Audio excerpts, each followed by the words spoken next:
Dear students, now we will solve the questions. Define simple harmonic motion and simple harmonic oscillator. Show that mass attached to the end of a spring performs simple harmonic motion. Determine its velocity, displacement, time period, and frequency. First we will define the what is simple harmonic oscillator. Simple harmonic oscillator को हम लोग define करते हैं Hooke's law से. Hooke's law में हमने proof किया था F is equal to minus K X. From Newton second law F is equal to M A is equal to minus K S divide both side by M A is equal to minus के over M into x. K over m को आप constant put करोगे then a is equal to minus constant x. A is directly proportional to minus x. Now from this equation we will define the what is harmonic motion. The oscillatory motion in which acceleration produced in the oscillating body is directly proportional to the displacement. A is directly proportional to the displacement of the vibrating body from the mean position and directed towards the mean position. Due to directed towards the mean position, we put negative sign. What is simple harmonic oscillator? We will define it in next video.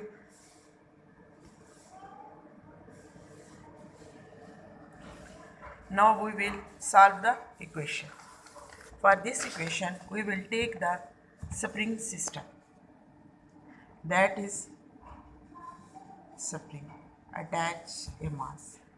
Now we will apply the force. When we will apply the force, it will stretch and cover the displacement x. For this position is A and now it is in the position A dash. When we remove the force F, then spring is back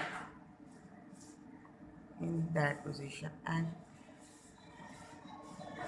this is called a double dash. Now our spring is oscillating between the mean position. That is called its mean position.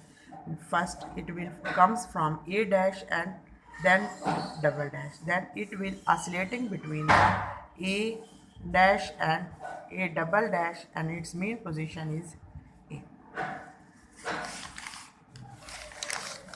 Now we will start to prove. F is equal to K minus Kx. We know that F is equal to Ma. M is dV over dt. Rate of change of velocity. Acceleration is called the rate of change of velocity. M dV over dt is equal to minus Kx divided by both sides M.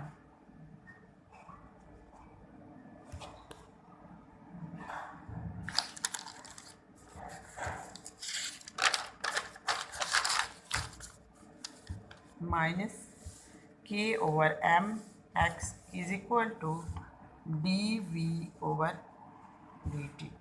Now multiply both sides.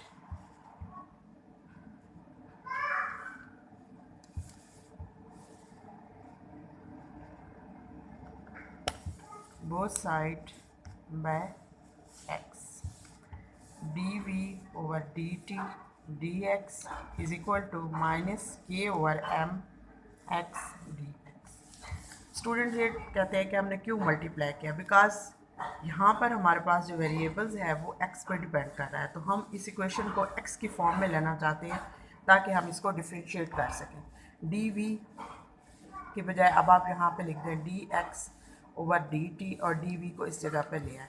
Then minus के over m x dx. हम लोग जानते हैं कि rate of change of velocity जो है वो हमारे पास v के बराबर होता है, तो ये आ जाएगा v dv माइनस के ओवर m x dx. अब हम इसको क्या करेंगे कि डिफ्रेंशिएट ऑन बोथ साइड. जब हम इसको डिफ्रेंशिएट करेंगे तो ये हमारे पास इस पर पावर रूल लगेगा, ये आ जाएगा v स्क्वायर बाय 2. ये हमारे पास आ जाएगा माइनस के ओवर m x स्क्वायर.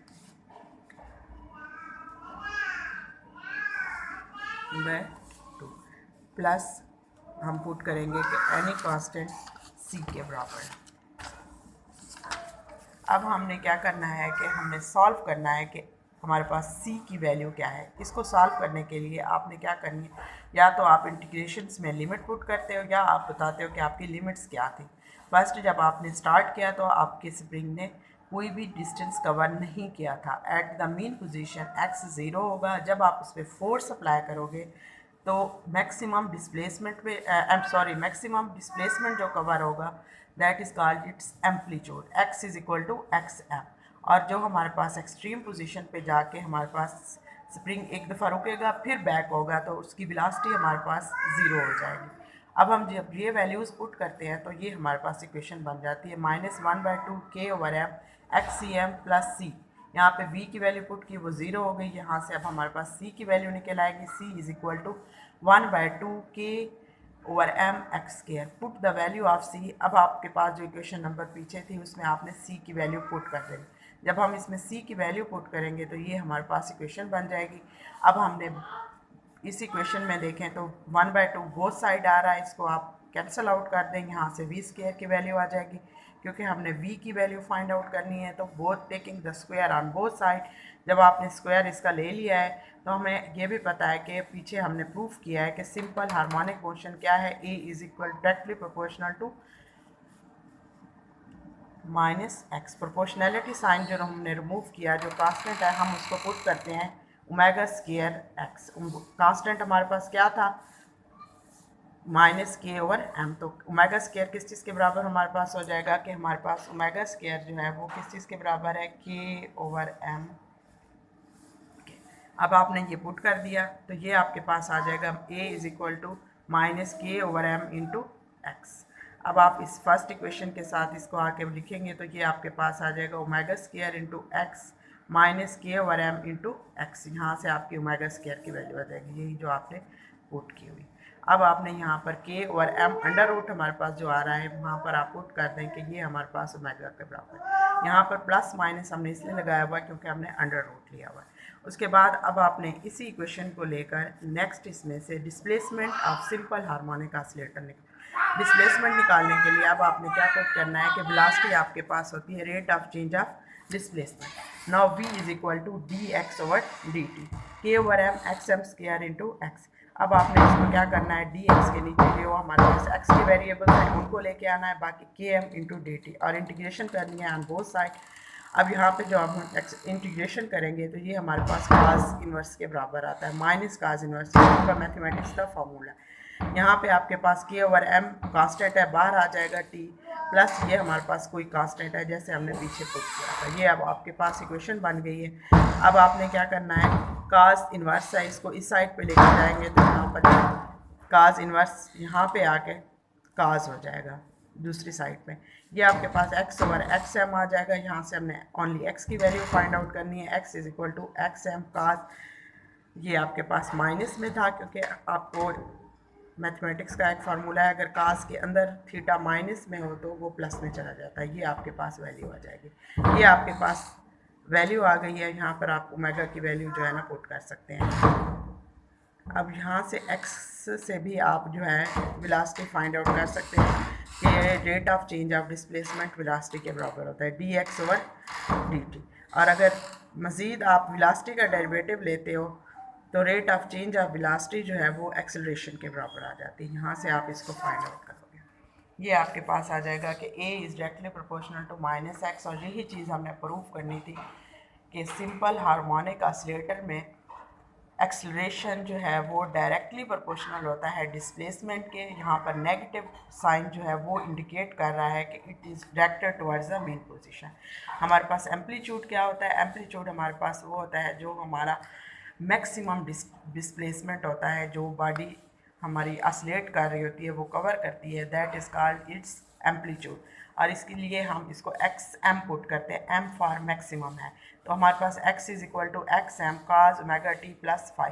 अब हम पुट करते हैं कि ω t प्लस फाई जो है हमारे पास थीटा के बराबर है या n पाई के बराबर है, तो ये हमारे पास आ जाएगा amplitude is equal two plus minus XM।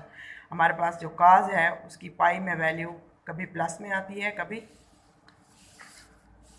उसके बाद नेक्स्ट हमने जो है ना टाइम पीरियड मालूम करना है। टाइम पीरियड हमारे पास क्या होता है कि जो हमारा ऑसिलेटिंग बॉडी है वो एक जो राउंड है वो जितने टाइम में कंप्लीट करता है that is called it's time period. ये आपने निकाल लेना है यहाँ से। t is equal to 2 pi over omega. Omega की वैल्यू आपको पता है कितनी है, k over m under root, तो यहाँ से आपके पास t की वैल्यू। उसके बाद नेक्स्ट आपने डिफाइन करना है फ्रिक्वेंसी क्या होती है। फ्रिक्वेंसी होती है कि 1 सेकंड में जितने ऑसिलेशंस कंप्लीट होते हैं that is called it's frequency. और इन फ्रिक्वेंसी और टाइम पीरियड का एक हमारे पास रिलेशन होता है कि फ्रिक्वेंसी जो है वो रेसिप्रोकल है टाइम पीरियड का। हमने टाइम पीरियड के पीछे से जो अपनी इक्वेशन निकाली हुई है उसको अगर पुट कर दें f is equal to 1/t, t की यहाँ पे आप वैल्यू पुट करोगे तो यहाँ से आपके पास f की वैल्यू आ जाएगी। और वैसे आपके पास एंगुलर फ्रिक्वेंसी में हमारे पास होता है ओमेगा 2 पाई 1/t। 2 पाई को रहने दें, 1/t की जगह f पुट कर दें तो omega is equal to 2 pi f। ये मुख्तलिफ फार्मूले हैं जो आप न्यूमेरिकल्स में यूज़ कर सकते हैं।